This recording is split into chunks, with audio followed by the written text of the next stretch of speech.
Vigilante Justice. The Cold Case of Ken Rex McElroy. What would make a whole town be a part of a conspiracy to murder someone and keep the identity of the killer a secret for 41 years? That catalyst would be bullying, but not just any kind of bullying. For 32 years, one man bullied a whole town to the extent that they wanted him dead. The story of Ken McElroy is about a man who got what was coming to him, according to some, the cohesiveness of a community and dissatisfaction over the failures of law enforcement. McElroy was born in 1934, the 15th of 16 children born to a poor migratory tenant farming couple named Tony and Mabel McElroy.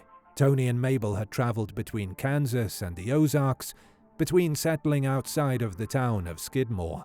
Ken McElroy's downward spiral into a life of criminality began almost immediately after he stopped going to school when he was in the 8th grade. What began with McElroy hunting raccoons quickly progressed into other illegal activities, culminating in his transformation into a fully fledged criminal. His lifelong criminal career began with petty offenses, but he became increasingly violent, accumulating nearly 24 felony charges for assault, child molestation, statutory rape, arson, burglary, grain theft, and hog and cattle rustling, all of which kept a thick roll of $100 bills in his pocket.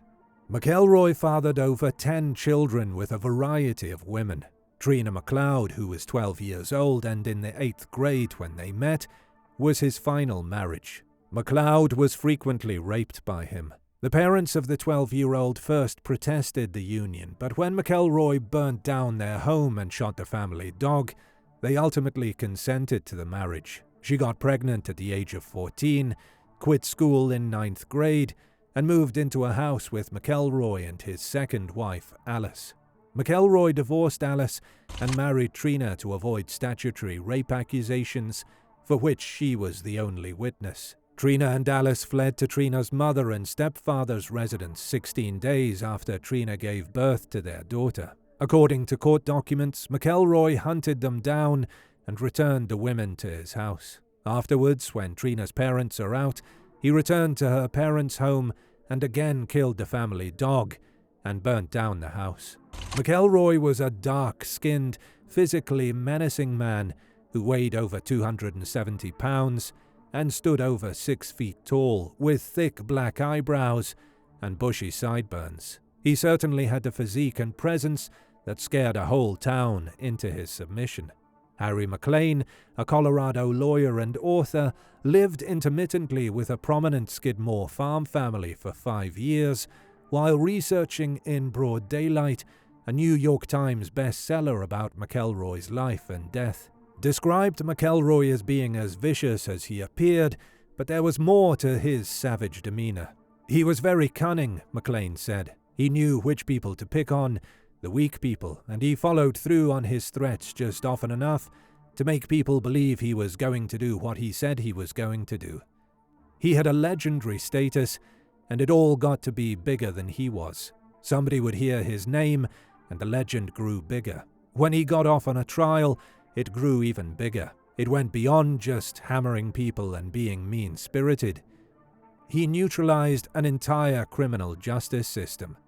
McElroy was indicted a total of 21 times, but managed to avoid conviction each time.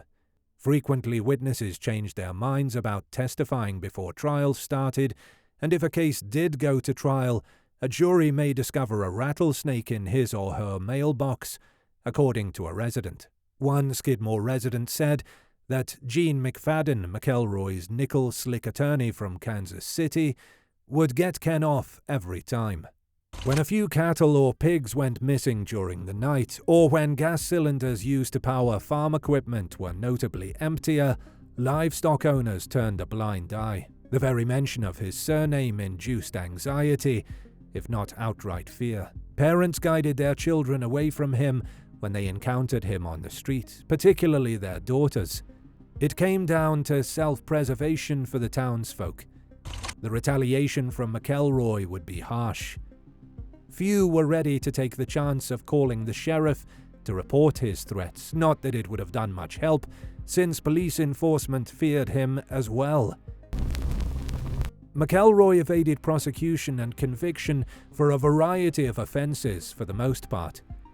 Then, on the evening of July 8, 1980, McElroy shot Ernst Beau Bowenkamp, a 70-year-old Skidmore grocer, inadvertently paving the way for his own murder a year later.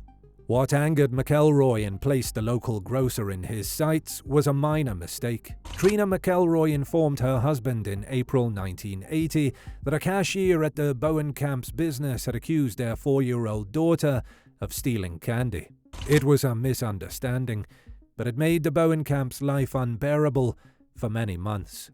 It was so out of the blue, almost to the point of being surreal, recalled Monty Bowenkamp, who sometimes worked at her parents' shop. There was a kind of silent charity on the part of my parents, and they never prosecuted. If they thought it was getting too out of hand, they would send one of us up and down the aisle. No one was ever accused of shoplifting or stealing. You just didn't do that. The cashier, Evelyn Sonny, was at the store's rear when the doors opened.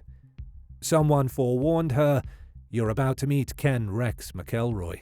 Monty said that McElroy stood calmly in the rear of the shop as his wife verbally assaulted Sonny with 4-letter bombs. Evelyn tried to explain that no one had accused the child of stealing, but Trina responded, "Why would my effing daughter lie?" The McElroys eventually left the store, but unknown to the Bowenkamps, McElroy was waiting outside when the business closed that evening. Bowenkamp refused to argue with McElroy and went home. He showed back up in front of their house that night, and he and Trina sat there and watched them, Monty said. That became the pattern. Once he even got out and fired a shotgun up in the pine tree by their house. He'd leave, then he'd come back, Monty said. Then, on a humid July evening, McElroy shot my dad as he sat on the rear loading dock of his store, waiting for the technician for his air conditioner, according to Monty. Bowenkamp's neck was almost severed by a deer slug, which came within 3 inches of his head. Trooper Richard Stratton of the Missouri State Highway Patrol, the only law enforcement officer in northwest Missouri ever known to stand up to McElroy, tracked him down and arrested him for attempted murder.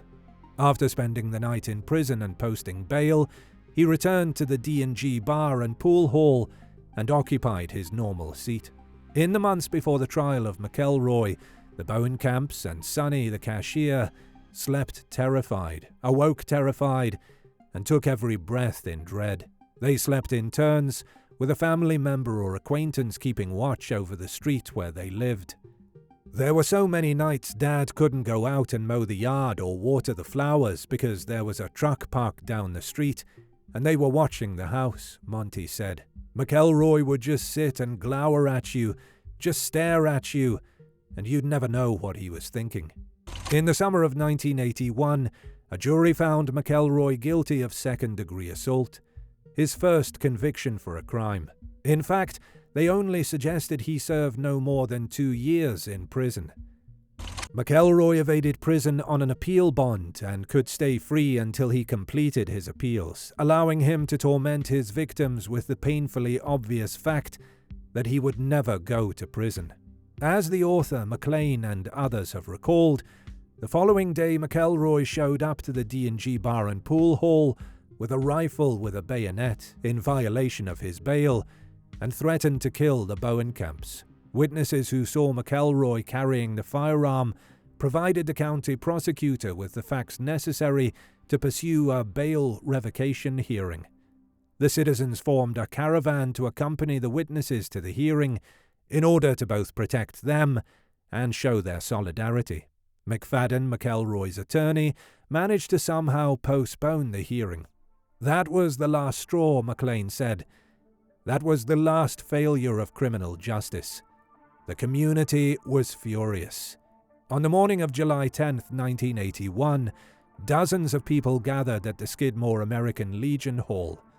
They asked Sheriff Denny Estes, who had been elected months before, What could be done legally about McElroy? He left town just as Ken and Trina McElroy were entering, passing McElroy's Chevrolet Silverado truck on the road in his cruiser. Upon hearing that McElroy had arrived in town, a few of the men headed from the Legion Hall to the D&G. They challenged McElroy and recommended that he leave the town. They were followed by a handful of men as they exited the D&G. As McElroy started his pickup, the sound of gunfire broke the silence. A small group of men hurried Trina away from the firing to a neighboring bank. At the conclusion of the shooting, McElroy was slouched over the driving wheel, peppered with gunshots. When Estes and the state troopers returned to town, the streets were deserted and silent, with the exception of McElroy's truck's rumbling, smoking engine. Investigators discovered round casings from a .22 caliber Magnum rifle and an 8mm Mauser, a German long-range rifle from World War I. The firearms were never found. With the exception of Trina, none of the about 40 prospective witnesses could identify the gunman. Nobody claimed to have seen who fired the shots. The district attorney refused to file charges, and the subsequent inquiry proved fruitless. McFadden, the man who kept Ken McElroy out of prison on 21 separate occasions, expressed it best: "The town got away with murder." Whenever the childhood of a notorious serial killer is discussed, 4 subjects are usually brought up as potential indicators of their horrific future as a murderer: bedwetting, animal abuse, arson, and of course experiencing a severe brain injury at a young age. Richard Ramirez, the Night Stalker; John Wayne Gacy, the Killer Clown; Fred West; David Berkowitz, Son of Sam; Charles Whitman, the Texas Tower Sniper, are just some of the long list of notorious killers that had sustained serious head injuries. At some time in his life, McElroy was said to have damaged his head on a construction site. Some individuals have linked his odd and aggressive behavior to a brain injury he sustained in this incident. High rates of neuropsychiatric abnormalities documented in individuals with violent and criminal behavior imply a link between aggressive discontrol and brain damage, particularly in the frontal lobes. Reviewed studies indicate a correlation between dysfunction of the frontal lobe and increased aggressive and antisocial behavior. Focal orbitofrontal damage is especially related with greater aggressiveness. Deficits in frontal executive function may raise the chance of future aggressiveness, but no research has conclusively identified a frontal network dysfunction pattern that consistently predicts violent crime. Was this the reason for McElroy's violent and aggressive behavior? No one has ever been charged with McElroy's murder, despite numerous witnesses. We would like to hear from you if this brand of vigilante justice was justified. Please leave us your views in the comments section.